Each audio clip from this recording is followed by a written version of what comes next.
Coucou, me revoilà sur cette chaîne et je viens aujourd'hui vous parler de mes petits carnets. J'avais envie de vous montrer comment je fabrique mes petits carnets pour l'aquarelle. Dans le monde de l'art botanique, c'est très fréquent d'avoir une pratique de carnet de croquis.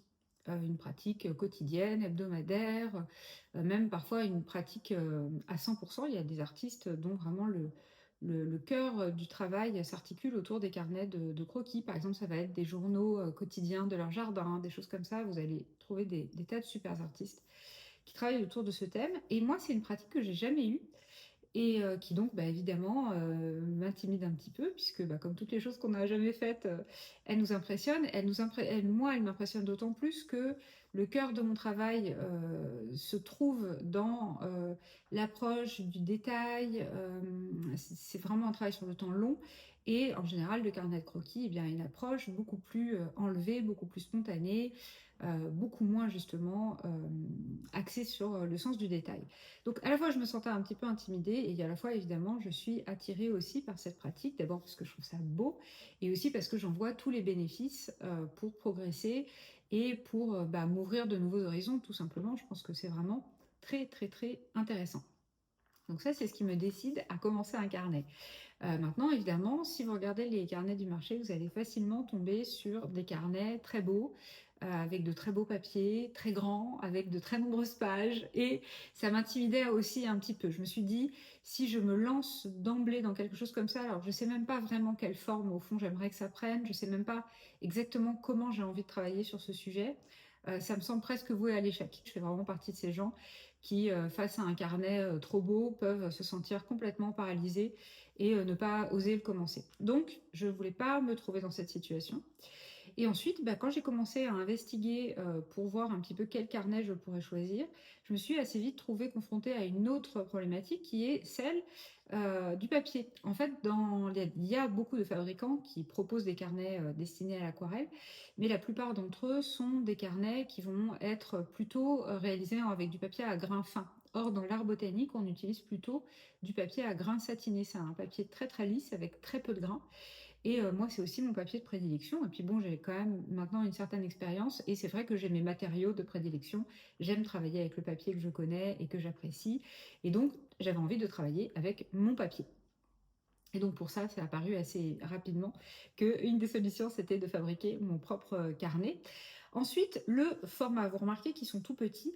Le fait qu'ils soient tout petits, c'est vraiment beaucoup lié au fait justement que ce sont des carnets. Je ne vais pas ouvrir celui-ci tout de suite parce qu'il y a des petites choses dedans. Le fait qu'ils soient petits, c'est vraiment complètement lié au fait que je préfère réaliser des carnets que je vais pouvoir compléter entre guillemets assez rapidement et des carnets dont je sais que je vais me sentir capable d'aller au bout plutôt que de me trouver devant quelque chose qui va me paraître un petit peu trop ambitieux pour un premier essai. Et ce format précis, je l'ai décidé en fonction tout simplement des grandes feuilles de papier à partir desquelles je travaille. J'ai regardé quelle pouvait être la meilleure manière de les découper et d'optimiser justement cette page pour qu'il n'y ait pas de perte de papier. Donc j'ai abouti à ce format-là que je trouve très bien. Peut-être que je ne sais pas le format que j'aurais choisi si je ne m'étais pas fixé la contrainte de la taille des feuilles de papier, mais tel qu'il est là, ça me convient tout à fait. Ensuite, il y a le fait d'avoir choisi comme ça des carnets en accordéon. Alors moi, c'est un format que je trouve très intéressant, parce que d'une part, vous pouvez tout à fait, si vous en avez envie, l'utiliser comme ça, comme si c'était différentes pages avec des doubles pages. Vous pouvez l'utiliser bien sûr comme une frise et vous pouvez l'utiliser, ce que moi je ne ferai pas parce que j'ai une préférence vraiment très nette pour l'endroit du papier que j'utilise. Moi j'utilise souvent du papier arche et je préfère l'endroit et j'aime moins l'envers pour ce que je souhaite faire en tout cas en ce moment. Et du coup je l'utiliserai que d'un côté, mais on peut tout à fait utiliser ce carnet des deux côtés. L'autre chose que j'apprécie beaucoup avec ce format, c'est que moi, je suis quelqu'un qui aime les collections. Je ne sais pas si c'est votre cas aussi, mais je suis assez collectionneuse. Alors, pas une vraie collectionneuse qui va au bout de sa collection, mais j'aime bien accumuler des petites choses. Par exemple, je sais pas, j'aime bien, à un moment donné, je vais peut-être me passionner pour les théières, et donc je vais avoir un certain nombre de théières, ou pour les tasses, ou pour voilà, toutes sortes de choses. Et ça se retrouve aussi dans ma manière d'aborder l'art botanique et les sujets qui m'intéressent. Je pense que une des choses que je vais pouvoir aimer faire, plus que par exemple tenir un journal quotidien de mon jardin, ça va plutôt être des répertoires de trucs. Je sais pas moi, des répertoires de feuilles d'automne du 18 octobre par exemple, ou une collection de coquillages, ou une collection de fleurs bleues, ou une collection de papillons. Voilà, je dis un peu de ce qui me vient spontanément à l'esprit, mais voilà un petit peu l'idée. Et donc je me disais que pour ça, cette petite frise-là, c'était vraiment idéal pour trouver comme ça des thématiques qui m'enthousiasment et qui m'amusent, et les consigner dans ces petits carnets. Donc, avec une grande feuille, j'ai pu faire tous ces carnets-là. D'ailleurs, je pense même qu'il m'en manque un. J'ai dû en faire, il me semble que j'en ai fait 5. Bon, 4 ou 5, c'est déjà, de toute façon, quoi qu'il arrive, c'est déjà très très bien. Et je voulais vous montrer un tout petit peu ce que ça pouvait donner. Alors, j'ai vraiment pas été très loin dans le début, mais vous voyez, j'ai déjà commencé à compléter ce petit carnet qui sera donc sur le thème des coquillages. Et à la fois, si vous regardez bien, bah, c'est quelque chose qui peut se compléter assez vite, mais qui vous laisse quand même une bonne marge de temps de peinture. Parce que là, par exemple, j'ai fait 1, 2, 3, 4, 5, 6, 7 coquillages. Et si je dis pas de bêtises, ce coquillage-là m'a demandé à peu près 40 minutes. Donc il y en a peut-être d'autres qui m'ont demandé un peu moins de temps. Mais vous voyez, il y a quand même de quoi faire. Ça représente quand même un long temps de travail. Mais voilà, et j'apprécie beaucoup d'avoir aussi je ne sais pas comment vous dire ça, un territoire d'expression un petit peu plus personnel. C'est-à-dire que comme beaucoup d'artistes, évidemment, je passe l'essentiel de mon temps à peindre pour des raisons, ça veut dire pour des clients, pour mes cours d'art botanique en ligne, pour préparer mes cours, pour préparer des stages, des ateliers, pour bah, toutes sortes de projets qui ont une finalité, mais c'est de plus en plus rare que j'ai vraiment un temps totalement libre dédié à une forme de pratique curieuse et un petit peu sans conséquence, donc sans pression. Et donc, j'espère à travers ces carnets-là retrouver un petit peu de ça sans que ce soit une entreprise gigantesque et colossale qui nécessite des heures et des heures. Ça, je pense que si j'ai, voilà, je me dis ce carnet-là, par exemple, ben, je me mettrai dessus quand j'ai une petite demi-heure, 1 heure devant moi, 2 heures, et puis ça avancera comme ça tranquillement à son rythme sans qu'il y ait d'objectif vraiment. Et puis si ça vous intéresse, ben, je documenterai un tout petit peu tout ça. Et je vous raconterai un peu comment ça se passe au fil du temps. Mais pour l'instant, c'est encore trop jeune pour que je puisse en dire quoi que ce soit. Donc voilà, et bien maintenant vous savez le pourquoi du comment. J'espère que ça vous aura parlé et que ça vous donnera vous aussi envie de faire vos petits carnets. Maintenant, je vais vous montrer comment les faire. Alors, petite précision, je n'ai absolument aucune connaissance en reliure. Et vraiment, c'est sans doute pas du tout fait dans les règles de l'art. Mon but n'est pas du tout de me faire passer pour quelqu'un qui sait, qui a des connaissances dans le domaine de la reliure. C'est vraiment un petit projet fait de manière très très instinctive. Donc si vous êtes passionné de reliure, vraiment regardez ce sujet avec beaucoup de distance et beaucoup de prudence parce que probablement que je ne fais pas les choses comme il faudrait les faire, mais enfin ça fonctionne quand même. Ça m'a donné des petits carnets que je trouve tout à fait ravissants, que j'ai fait avec une couverture rigide et une petite reliure comme ça, enfin que je trouve vraiment très facile et très confortable à utiliser. Ils me paraissent aussi assez solides parce que ce petit carnet-là, je ne l'ai pas utilisé beaucoup, mais par contre, je l'ai trimballé pendant absolument toutes mes vacances, donc il a fait partie de pas mal d'escapades et je le trouve vraiment en parfait état. Donc voilà, et bien c'est parti, je vais vous montrer tout ça. Donc, ce qu'il me faut, c'est du papier pour faire la couverture. Donc là, j'ai pris du papier cadeau, une grande règle, un pinceau et de la colle. J'ai fait des petits gabarits en carton, je vous expliquerai après à quoi ils servent. Donc, un morceau de carton, un cutter, un crayon papier pour prendre des mesures avec une règle. Là, j'ai pris du scotch double face, mais c'est pas indispensable. Et puis, j'ai un rouleau d'élastique. Voilà, donc c'est à peu près ce qu'il vous faut. J'espère que j'ai rien oublié. Et maintenant, je vais vous montrer comment je m'y prends. Alors, première chose, on va découper le papier.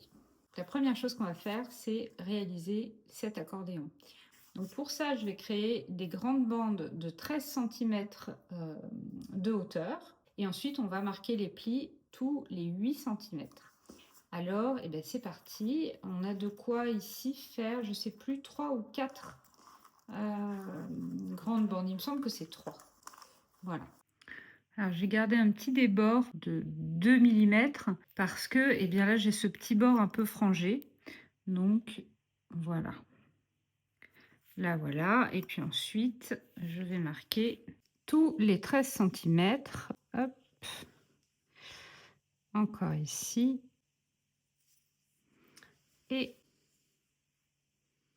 encore là. Donc, j'ai de quoi faire 4 bandes.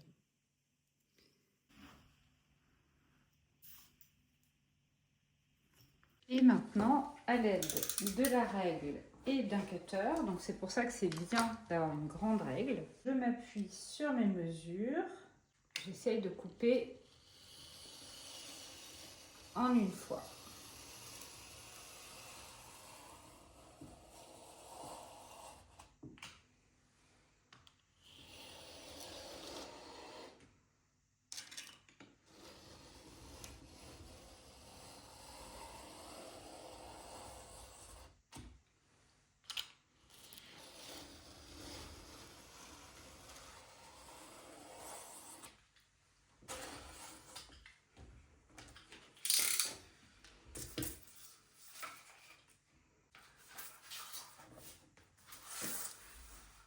Donc une fois qu'on a cette grande bande, eh bien on va pouvoir mesurer tous les 8 cm. Donc là, je vais tout simplement faire une marque tous les 8 cm.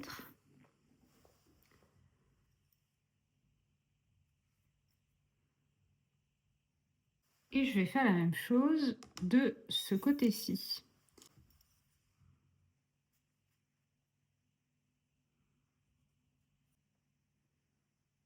Une fois que j'ai fait toutes mes petites marques ici, au lieu d'utiliser un crayon ou par exemple un cutter, cette fois, je vais relier les points comme ça. Et je vais utiliser, alors moi j'ai un petit outil d'embossage, vous pourriez utiliser la mine d'un bic qui n'a plus d'encre ou bien un objet qui serait un peu pointu mais avec un petit bout arrondi. Il y a plein de choses qui peuvent fonctionner.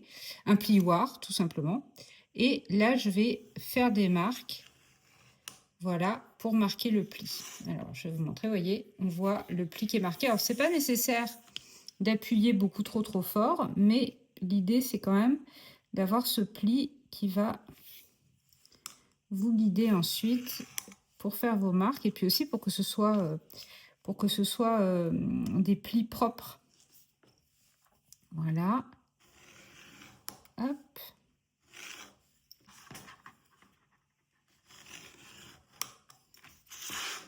Voilà.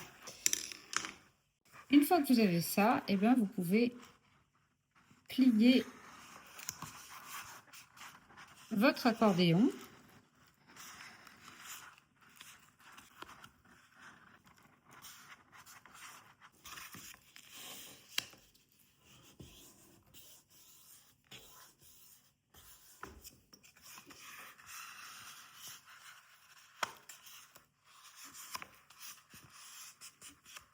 Alors, ce que je vous conseille de faire, c'est de bien appuyer vos plis, mais de pas non plus écraser complètement le papier, parce que sinon vous allez vraiment blesser les fibres du papier. Donc là, l'idée, c'est simplement de plier votre accordéon, puis vous verrez qu'avec le temps, à force de plier et déplier votre papier, de toute façon, les plis se feront de plus en plus nets à mesure que le temps va passer. Voilà.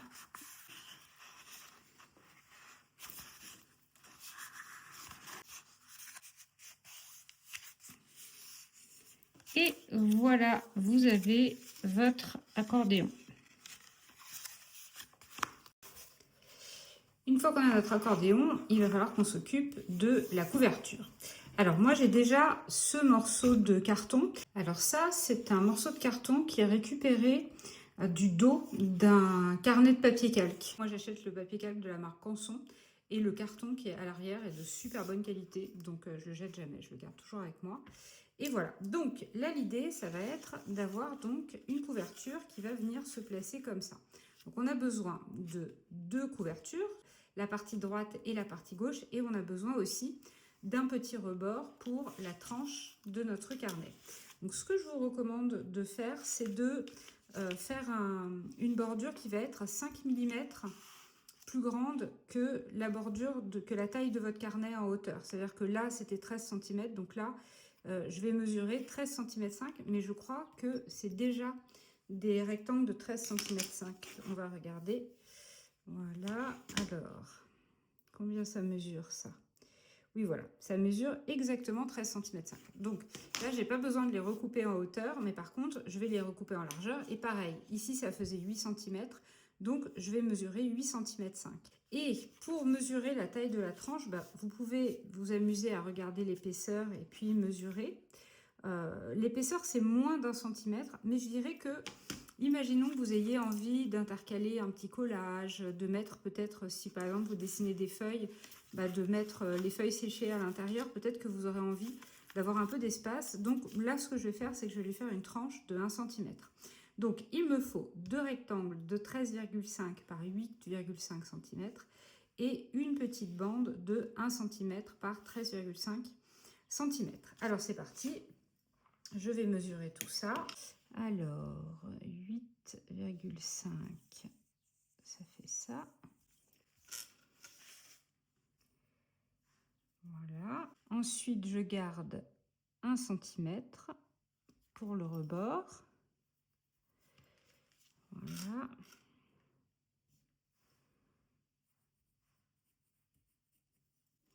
Et pareil, à nouveau, 8 cm 5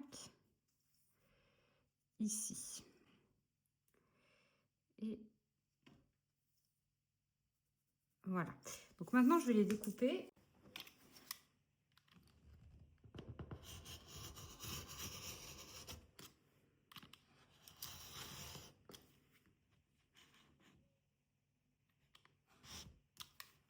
Alors ici, le mieux, c'est de retourner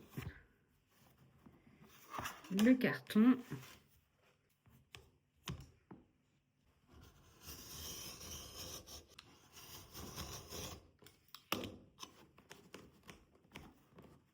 Hop, et de 2.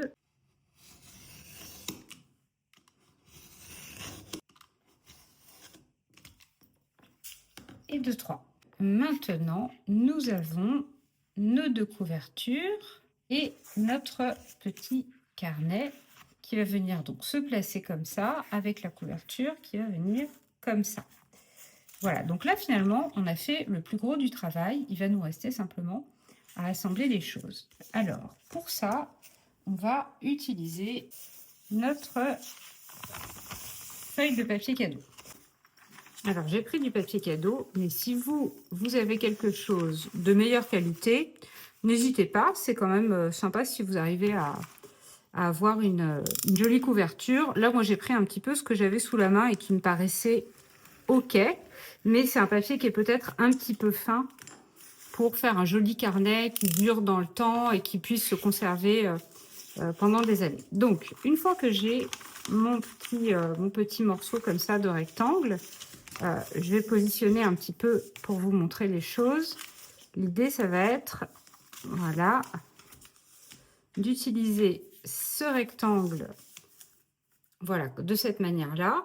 Et puis, on va ensuite tout simplement le recouvrir un petit peu comme on faisait avec nos cahiers quand on était enfant, avant le début d'une année scolaire. Je vais essayer de le caler un petit peu dans le coin pour essayer de récupérer, voir si on peut récupérer un maximum de papier de ce côté-là, parce que vous allez voir que ça va nous servir pour après. Vous voyez, je me suis fait un petit gabarit avec une règle comme ça qui mesure 2 cm de large. L'idée, ça va être d'une part de m'assurer que hop, tous les éléments de ma couverture sont bien alignés, et d'autre part de conserver un petit bord de 2 cm, voilà, de chaque côté pour pouvoir faire des rebords qui soient à peu près harmonieux. Il y a une autre chose qui est vraiment importante à avoir en tête, c'est que quand vous faites ce genre de petit carnet, il faut prévoir entre les couvertures et le rebord, ben, une petite marge à peu près de l'épaisseur du carton. Donc c'est pour ça que j'intercale avec un petit morceau de carton. Alors moi j'aime bien le bouger un petit peu pour qu'il y ait un peu plus que l'épaisseur du carton. Mais vous voyez, l'idée c'est vraiment ça, de s'assurer que on a tout ça. Alors, maintenant, on va pouvoir passer à l'assemblage. Pour ça, je vais utiliser par pure paresse du scotch double face. Mais ce que je vous recommande de faire, si vous en avez, c'est d'utiliser plutôt ce genre de colle. Et je vous recommande d'utiliser de la colle de qualité musée. Comme ça, il n'y a pas d'acide et vous risquez pas de mettre des trucs pas terribles sur votre super beau papier aquarelle. Là, je vais prendre cette couverture-là et je vais la recouvrir tout simplement de papier adhésif double face. Donc là, j'appuie bien pour que le double face adhère. J'ai juste à enlever ensuite les différentes parties. Et c'est là que ma petite règle, hop, va intervenir. Je vais m'appuyer sur elle à peu près pour placer cette première couverture. Voilà. Ce que je vais faire aussi, c'est que je vais découper, hop là, je vais découper ce bord-là. Alors, je vais faire avec la main droite, qui n'est pas ma main, qui n'est pas la main avec laquelle je découpe habituellement. Ensuite, je vais passer à cette partie-là. Alors là, je vais mettre de la colle parce que mon scotch double face, il est quand même assez large, donc je ne veux pas non plus en gâcher. J'ai prévu mon petit, hop, un petit pinceau, enfin un gros pinceau. Et alors là, l'idée, c'est vraiment tout simple, c'est d'appliquer. Ces colles-là, il n'y a pas besoin d'en appliquer des tonnes hein, pour que ce soit efficace. Je vous mets même plutôt en garde. Si vous en mettez trop, ça va vous compliquer la vie. Voilà. Voilà. C'est là où ça, c'est important. Et je dirais même que ça, c'est important. Voilà. Donc, vous pouvez vous appuyer d'une part là-dessus et d'autre part là-dessus pour appliquer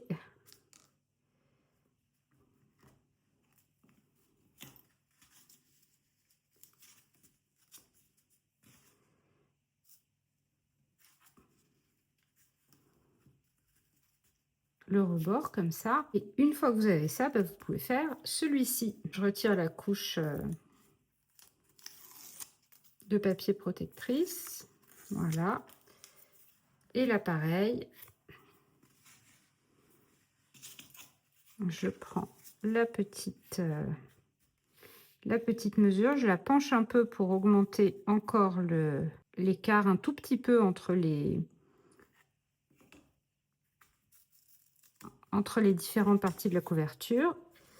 Et j'appuie. Voilà. Donc là, j'ai la première partie. Donc maintenant, ce qui va me rester à faire, ça va être de découper. Ça va être de découper cette partie-là.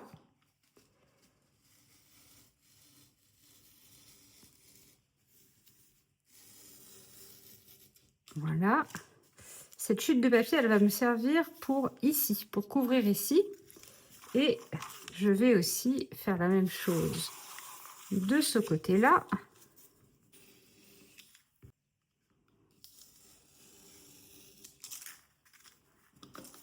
Voilà. Donc là, vous voyez l'idée, hein, ça va être de coller le carnet ici. Et puis là, c'est pas encore terminé, mais on peut voir un petit peu là où on va. Donc, ben là, c'est plutôt bien parti pour l'instant. Il me reste encore toute cette partie-là à finir un petit peu mieux. La première chose qu'on va vouloir faire, ça va être replier tous les bords et les coller ici. C'est pour ça qu'on va quand même utiliser de la colle. Ça va être pour ça. Alors, ce que je vous recommande de faire là, ça va être d'utiliser un petit gabarit, toujours ce petit gabarit-là. Donc là, je vais essayer de faire à peu près à 45 degrés. Donc, ça va être au petit bonheur. Donc là, ce que je veux, c'est garder une petite épaisseur qui va représenter à peu près l'épaisseur du carton ici. Voilà. Là, pareil. Donc, j'obtiens quelque chose comme ça. Maintenant, j'ai plus qu'à plier, qu'à coller ici et à plier. Juste avant de faire ça, j'ai envie de protéger cette partie-là à l'intérieur. Donc, ce que je vais faire, c'est que je vais tailler une bande de papier que je vais coller ici, en faisant bien attention à l'inscrire un petit peu dans les rainures. Alors, je vais la redécouper. Là, je coupe une bande de 4 cm. Je ne sais pas si c'est vraiment indispensable qu'elle soit aussi large, mais pour l'instant, comme je ne suis pas très habituée à faire ce genre d'expérience, j'y vais tranquillement. Et là, je vais la recouper à un tout petit peu moins de 13 cm. Du coup, elle va faire, mettons, je pense que 12 cm, ça pourrait tout à fait convenir. Donc 12 cm, c'est là. Voilà. Donc l'idée, c'est d'avoir une bande de papier qui vient se positionner ici. Voilà.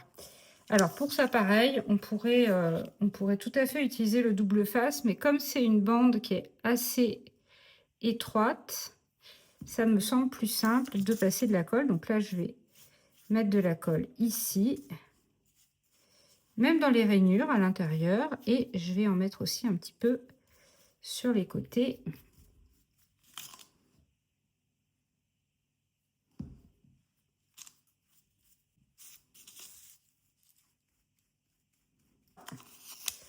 Hop, je fais bien attention à le mettre sur l'endroit. Et alors l'idée, ça va être de positionner d'abord le papier bien au centre de la bande, hop, de la bande du rebord. Voilà. Et lui permettre d'aller se nicher, bien se nicher dans la rainure.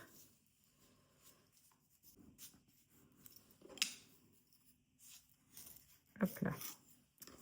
Alors. Voilà. Vous voyez, l'idée, c'est d'avoir ce petit pli-là pour que ça ne gêne pas, hop, la fermeture du carnet.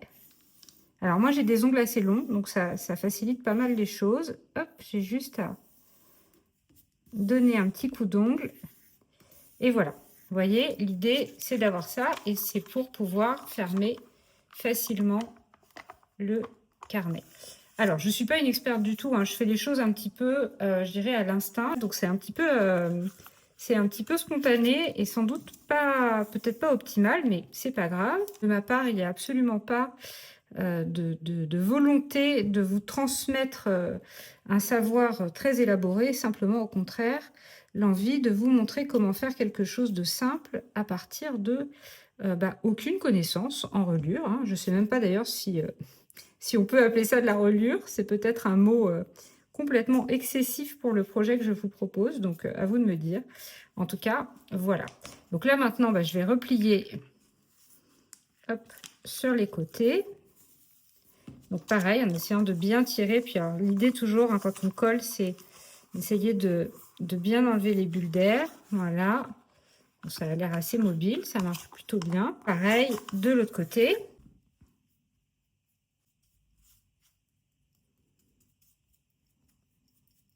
Si vous avez des conseils, d'ailleurs, si vous regardez cette vidéo et que vous voyez comment améliorer un projet comme celui-là, vraiment, n'hésitez surtout pas à me dire parce que je n'ai absolument aucune connaissance. Donc, il y a probablement des gestes que je fais qui ne sont pas les bons ou qui pourraient être améliorés facilement sans forcément avoir du matériel supplémentaire. Par exemple, là, je vois que mon pli n'est pas bien fait et que si je tire le papier, il va se déchirer. Donc, je ne vais pas aller plus loin que ça. Mais voilà.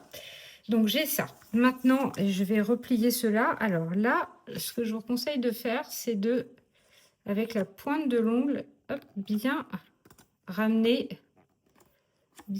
ces petits coins-là sur le côté.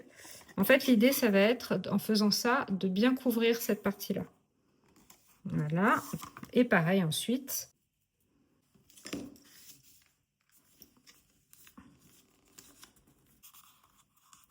Vous voyez, j'ai l'impression que j'ai quand même une bonne marge d'amélioration que par exemple ici, ici là, c'est pas bien calé.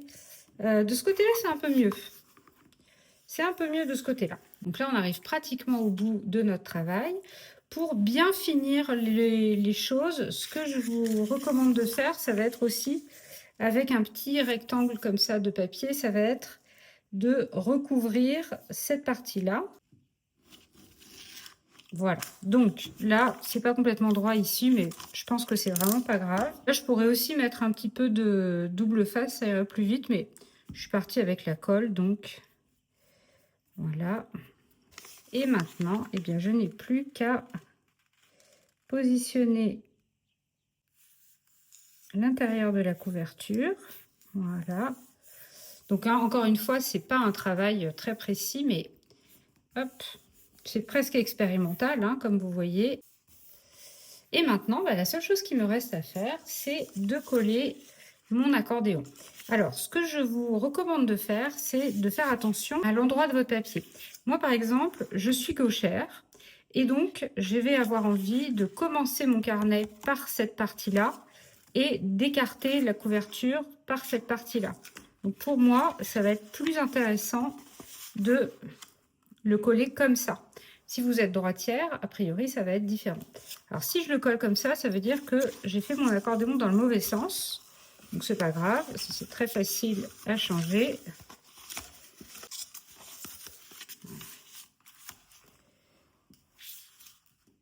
Alors, peut-être que vous vous dites, mais du coup, il y a un endroit, un envers du papier. Donc, oui, il y a un endroit et un envers. L'envers du papier, c'est celui sur lequel, quand vous avez des grandes feuilles, vous voyez apparaître le filigrane. Ça n'a pas vraiment d'importance à l'aquarelle. Vous pouvez peindre aussi bien sur l'endroit que sur l'envers. Mais moi, avec ce papier, j'aime bien peindre sur l'endroit. Voilà. Et d'ailleurs, ce carnet-là, précisément, va plutôt me servir pour faire du dessin, parce que c'est du papier aquarelle Winsor & Newton, mais j'adore l'utiliser pour dessiner. Donc, il va plutôt me servir à ça. Voilà, donc là, l'idée maintenant, bah, c'est simplement de le positionner. Là, je vais plutôt utiliser du double face parce que ça me paraît plus puissant que la colle et j'ai besoin que ce soit assez puissant, justement, parce que je me dis que je vais certainement être amenée à l'utiliser assez souvent. Je n'ai plus qu'à positionner mon papier. Donc là, je vais aller le positionner vraiment bien au bord.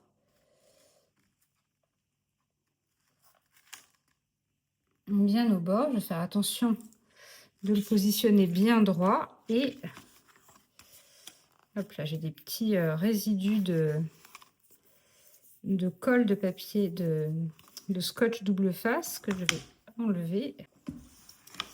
Et voilà, vous avez votre petit carnet sur lequel vous allez pouvoir dessiner en forme de frise. Donc vous pouvez l'utiliser avec l'idée de dessiner complètement une frise, mais vous pouvez aussi bien sûr imaginer que vous l'utilisez comme les pages d'un carnet et que vous pouvez d'ailleurs aussi tout à fait l'utiliser de manière recto-verso en fonction des techniques que vous employez. Alors, il reste une toute petite chose à faire. Je vais nettoyer un petit peu tout ce bazar-là et je reviens vers vous juste après. Il lui manque juste un petit truc, c'est un petit lien élastique pour le fermer. Alors pour ça, moi j'ai une bobine de fil doré, donc voilà, que j'avais acheté pour complètement autre chose et ça m'a jamais servi d'ailleurs. L'idée, ça va être de faire le nombre de tours. Donc moi j'aime bien l'idée qu'il y ait 3 tours. Voilà. Hop.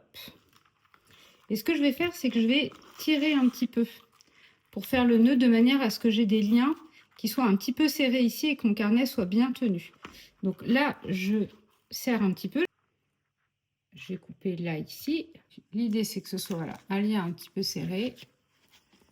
Voilà. Et là, je fais simplement je fais juste un nœud. Hein. Je ne me casse pas la tête. Voilà. Hop.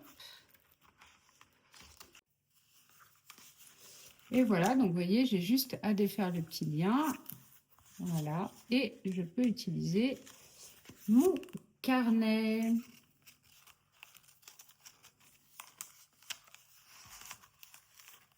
Donc, il n'y a pas nécessité à ce que ce soit un lien élastique, mais c'est vrai que ça rend le truc beaucoup plus facile. Vous pourriez aussi tout à fait avoir un petit lien que vous nouez et dénouez à chaque fois. Mais voilà, moi j'aime bien l'idée de l'élastique. En plus, on peut bloquer des petites choses à l'intérieur, sur les côtés, comme un pinceau ou même, je pense, hop, ça peut tout à fait servir pour une petite palette comme ça à trimballer. Alors, c'est pas extrêmement fiable, hein, il faut pas la secouer, mais ça marche quand même. Et je voulais juste vous dire une dernière chose, c'est que ici, vous avez un petit rabat que vous pouvez parfaitement enlever. Mais mon expérience, c'est que souvent, les petites choses étranges comme ça, on ne sait pas trop quoi en faire quand on n'a pas encore expérimenté le carnet, puis vient un moment où on se dit, ah, mais tiens, voilà ce que j'aurais pu faire avec.